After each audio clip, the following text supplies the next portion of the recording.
ব্যাংককে নরেন্দ্র মোদী এবং ডক্টর মোহাম্মদ ইউনূসের বৈঠক এবং সেই বৈঠকে ডক্টর মোহাম্মদ ইউনূস শেখ হাসিনাকে বাংলাদেশে ফেরত দেওয়ার ব্যাপারে যে অনুরোধ করেছেন, এটি বাংলাদেশ ভারত সম্পর্কের ক্ষেত্রে একটি নতুন অধ্যায়।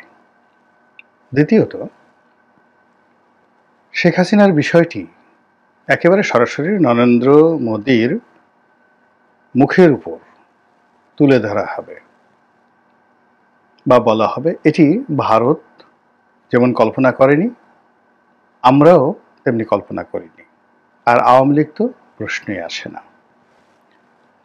ফলে আগামীতে ভারত বাংলাদেশের রাজনীতিতে নাক গলাবে, শেখ হাসিনাকে বাংলাদেশে পাঠাবে, এমনকি শেখ হাসিনার জন্য সার্জিক্যাল স্ট্রাইক করবে, এদেশে সৈন্য পাঠিয়ে তারা শেখ হাসিনাকে ক্ষমতায় বসাবে, অথবা রয়ের বিভিন্ন এজেন্ট যারা রয়েছে তাদের মাধ্যমে রাজনৈতিক অস্থিতিশীলতা তৈরি করে আওয়ামী লীগকে পুনরায় ক্ষমতায় বসাবে।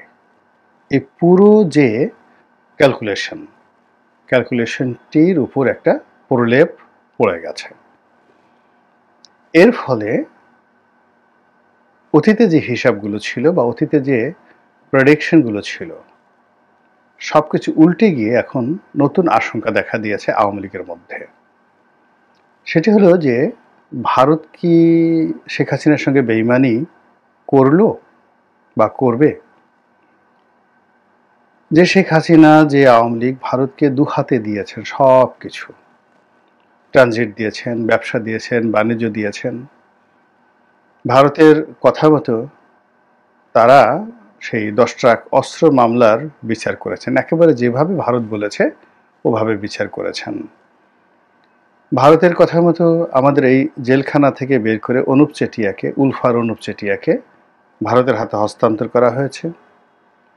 এবং যে সকল ভারতীয় জঙ্গি গোষ্ঠী বিএনপি জমানাতে বাংলাদেশের মধ্যে ঢোকার সাহস পেত এবং এখান থেকে চীনের সহযোগিতা নিয়ে ভারতে তৎপরতা চালাতে পারত, বিশেষ করে আসামের উলফা, তাদেরকে পরিপূর্ণভাবে নির্মূল করে ভারতের বন্ধুত্বের আশায় আওয়ামী লীগ সবকিছু করেছে। এমনকি আমাদের রিজার্ভের একটি বিরাট অংশ সেটি আমেরিকার ফেডারেল রিজার্ভে না রেখে, কিংবা ব্যাংক অফ ইংল্যান্ডে না রেখে, কিংবা চীনে না রেখে এটি ভারতে রাখা হয়েছে। অলমোস্ট $2 বিলিয়ন মতো, আমি একজ্যাক্টলি বলতে পারবো না, বাট আমি যেটা শুনেছি, এবং তাও আবার ডলারে নয়, রুপিতে। ফলে কি হলো, বাংলাদেশের টাকা ডলারে কনভার্ট করে রুপিতে পরিবর্তন করে ভারতে যেভাবে রাখা হয়েছে এবং এখন যেভাবে রুপির মান কমে গেছে, ফলে ওই রিজার্ভের আমাদের কিন্তু বেশ একটা বিরাট ক্ষয়ক্ষতি হয়ে গেছে।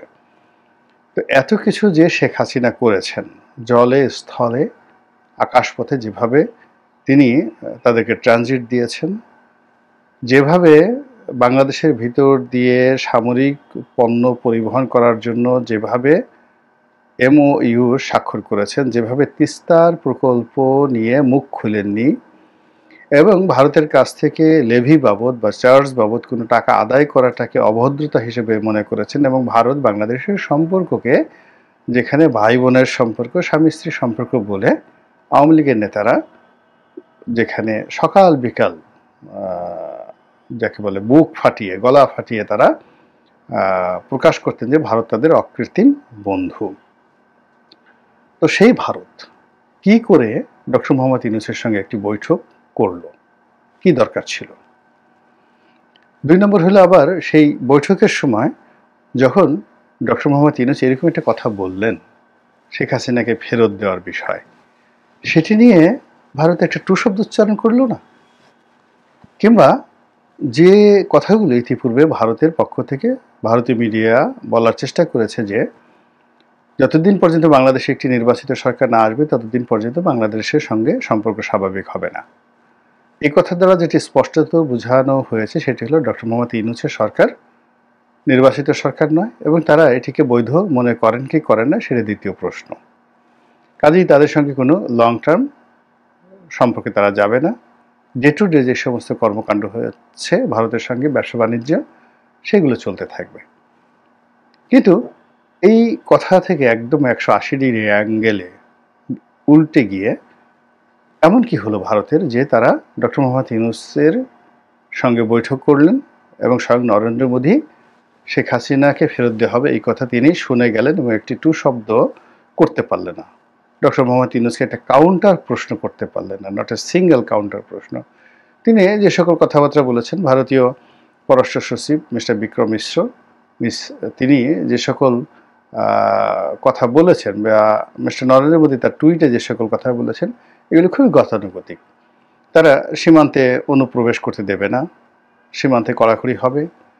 তারপরে তারা বলেছেন যে বাংলাদেশের সংখ্যালঘু নির্যাতন যেটা হচ্ছে সেটি নিয়ে তারা খুবই উদ্বিগ্ন। তো বাংলাদেশে যদি সংখ্যালঘু নির্যাতন হয়ে থাকে সেটা নিয়ে তো আমরাও উদ্বিগ্ন, বাংলাদেশ উদ্বিগ্ন, ভারতের উদ্বিগ্ন হওয়ার কি আছে, আমেরিকার উদ্বিগ্ন, তারাও উদ্বিগ্ন।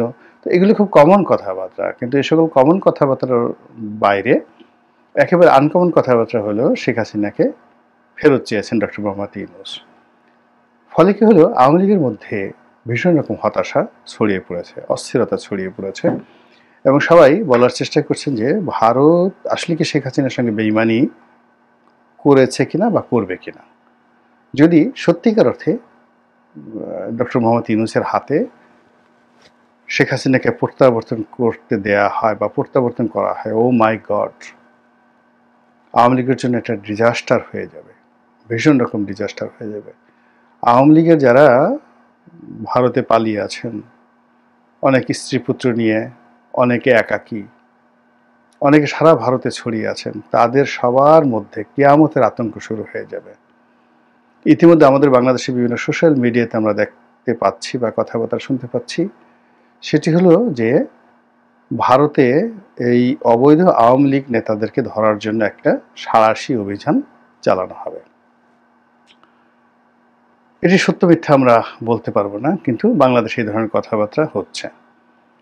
যেখানে ডক্টর মোহাম্মদ ইউনূসের সঙ্গে নরেন্দ্র মোদীর একটা বৈঠক হতে পারে আমরা বিশ্বাস করতে পারিনি, কিন্তু সেটা হয়েছে। তো সেক্ষেত্রে যদি বাংলাদেশে যারা পালিয়ে আছেন তাদের সবার বিরুদ্ধে মামলা আছে, মোকদ্দমা আছে, তাদের ব্যাপারে সরকার ফুটনোট পাঠায়, ভার্বাল নোট পাঠায় এবং ইন্টারপোলের মাধ্যমে রেড অ্যালার্ট জারি করে, ফলে তাদেরকে ধরার জন্য যদি ভারতীয় পুলিশ সেটি কার্যকর করে, তাহলে বোঝার চেষ্টা করেন যে কী অবস্থা তৈরি হয়ে যাবে। এর কারণ হলো ভারত তো সবার জন্য ঝুঁকি নিতে পারবে না।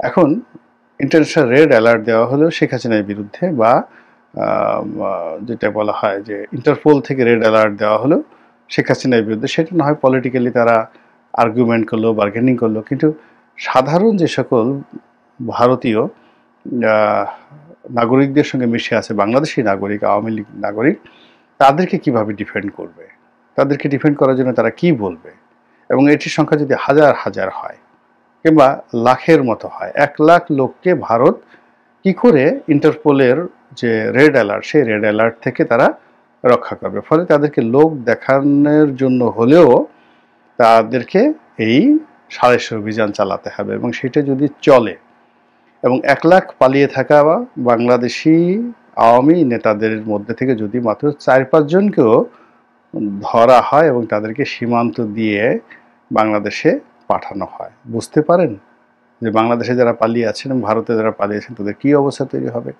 ফলে কি হচ্ছে, আওয়ামী লীগ নেতাদের মধ্যে প্রচণ্ড রকম আতঙ্ক দেখা দিয়েছে, ভয় দেখা দিয়েছে, এবং সেই ভয়টা মিস্টার নরেন্দ্র মোদী এবং তার সরকার কিভাবে দূর করবেন সেটি এখন খুবই বিবেচ্য বিষয়। এবং সেটা যদি দূর করতে না পারেন, তাহলে বাংলাদেশের সঙ্গে আসলে ভারতের যে সম্পর্ক, এটি আওয়ামী লীগ যেভাবে গড়ে তুলেছে বা আওয়ামী লীগ যেটা দিয়েছে, ওটা আসলে অন্য কেউ দিতে পারবে না।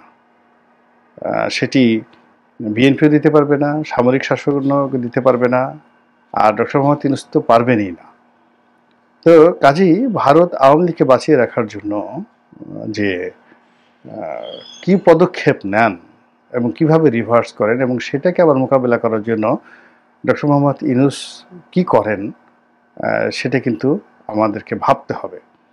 এর কারণ হলো এই রাজনৈতিক যে কূটচাল, চাণক্য নীতি, এই চাণক্য নীতির ফলে ভারতের যেভাবে খণ্ড বিখণ্ড হয়ে যাওয়ার সম্ভাবনা রয়েছে, বাংলাদেশের কিন্তু একই সম্ভাবনা রয়েছে। অনেক সময় বেশি যে সকল সাপুড়ে খুব বেশি খেলে, তারা কিন্তু সাপের কামড়েই মারা যায়। আওয়ামী লীগের সঙ্গে ভারত খেলেছে, ৭৩ সনে খেলেছে, ৭৪-এ খেলেছে, এমনকি মুক্তিযুদ্ধের সময় খেলেছে। স্পষ্টতই মুক্তিযুদ্ধের সময় ভারতের যারা দালাল ছিল তাদের কে ভারত যেভাবে হ্যান্ডেল করেছে, আর আওয়ামী লীগের মধ্যে যারা ভারতের দালাল ছিলেন না, বেশ করে বঙ্গবন্ধু ভারতের দালাল ছিলেন না, একথা সত্য। তিনি স্বাধীনতা চেয়েছেন, সার্বভৌমত্ব চেয়েছেন, অখণ্ড পাকিস্তানের প্রধানমন্ত্রী হতে চেয়েছেন, হোয়াট এভার ইজ বেটার, যেটা আগে আসে। কিন্তু তিনি ভারতের দালাল হবেন বা হতে চেয়েছেন, এটা সম্ভব নয়, বিশ্বাস করা সম্ভব নয়। এটি যারা রাজনৈতিক বিশ্লেষক